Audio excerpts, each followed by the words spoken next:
Will every saved person be taken in the rapture? Well, yes and no. So when the Lord comes, will every saved person benefit from his coming by meeting him in the air? Yes, absolutely. But I can tell from your question that you've been taught incorrectly about the rapture, and it's very common teaching right now, but it only has been around for a couple hundred years. Now, there's not a secret disappearance where we suddenly vanish and everybody's going to think it's aliens. No, that's not the case.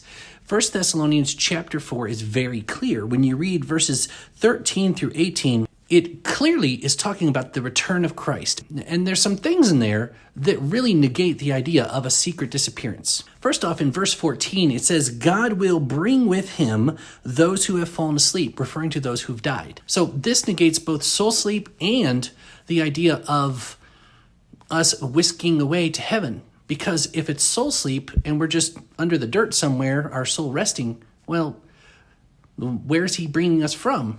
Well, clearly from heaven, because we were with him. The dead in Christ were with him.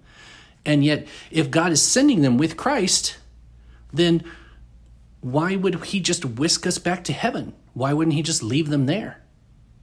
That's always been the depiction, that we'll join them in heaven, right? Then you have an interesting word, meet. Now, the word meet, where we will meet him in the air, it is only ever used in antiquity in one way, where a visiting dignitary or person of royalty would show up at a city or village, and all the people would go out and meet them and escort him back in. This is exactly what we see with Jesus's triumphal entry on Palm Sunday, when he's riding on the donkey and they have the palm branches going and the coats on the road and things like that. Yeah, that was absolutely prophetic of the return of Christ.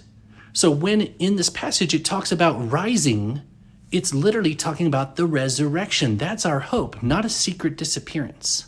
Although I must be clear, not everyone who calls themselves a Christian will be saved. Just those who truly believe in Christ, those who have a true faith.